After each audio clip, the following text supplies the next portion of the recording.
चला तर स्वागत आहे तुमचं संगीता's किचन चॅनलमध्ये। आज बनवत आहोत आपण मुळ्याची भाजी। मुळे धुवून घेतले मी, तरी पण हे वरचं साल काढून आपल्याला किसून घ्यायचं आहे। हे बघा छान वरचं काढून घेतलं मी। असं किसून घ्यायचं आपल्याला।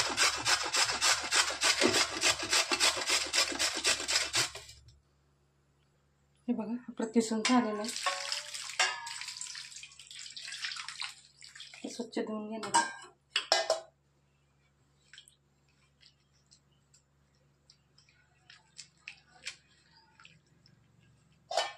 पाणी नितळायला मी ह्यातच ठेवणार आहे।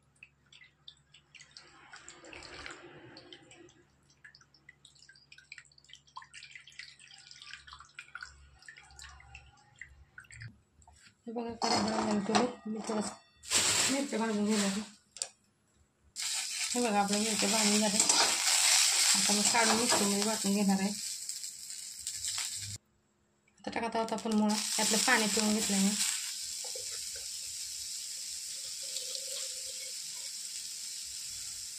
भाजून घेणार आहोत आपण आधी थोडंसं तेल टाकून।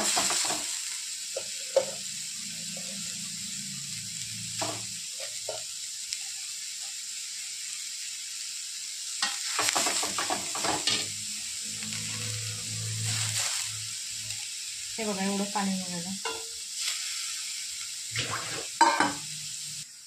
हे बघा हिरव्या मिरच्या वाटून घेतलेत मी। लसूण टाकलंय, थोडंसं जिरे, मीठ वाटून घेणार आहोत आपण। हे बघा असं छानसं वाटून घेतलंय। हे बघा हे छान परतून झाले। आता आपण फोडणी टाकत आहोत।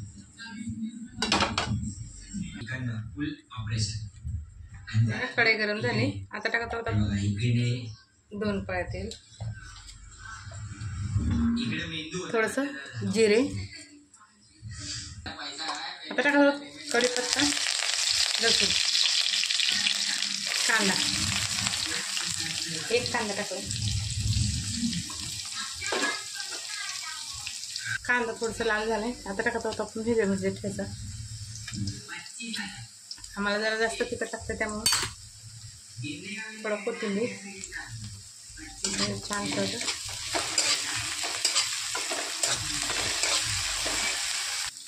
आता टाकत आहोत थोडंसं हिंग,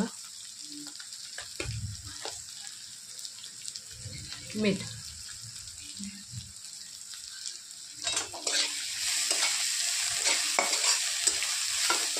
आता टाकत आहोत आपण मुळा भाजून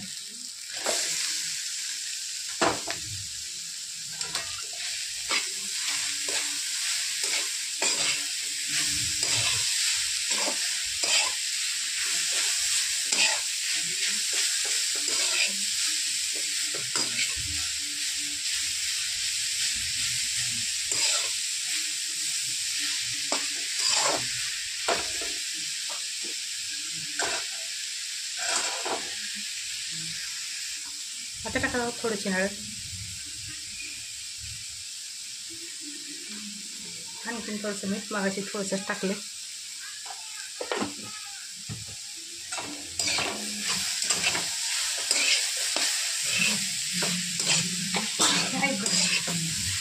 मिरची तिखट आहे, टाकत आहोत।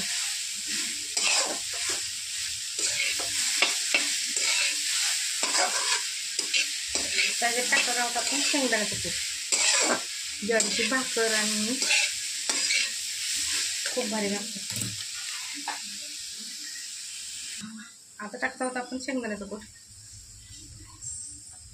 पोहे खायचं चमच्याने 2 चमचे, जास्त नाही।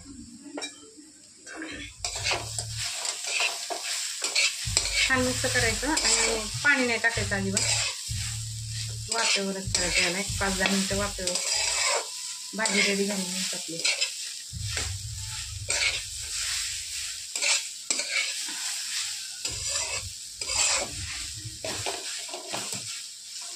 5 मिनिट आपण याला झाकून ठेवणार आहोत।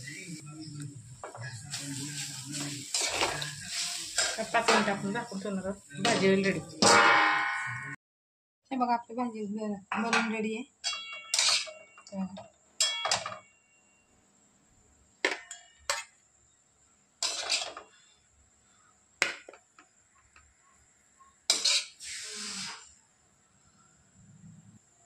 बघा आपली भाजी अशी बनवून रेडी आहे. ज्वारीच्या भाकरीसोबत खूप छान लागते. मी संध्याकाळी आता ज्वारीची भाकरच करणार आहे. चला तर आवडतं शेअर करा, लाईक करा, सबस्क्राईबर करा, कमेंटमध्ये सांगा. चला भेटू पुढच्या व्हिडिओत.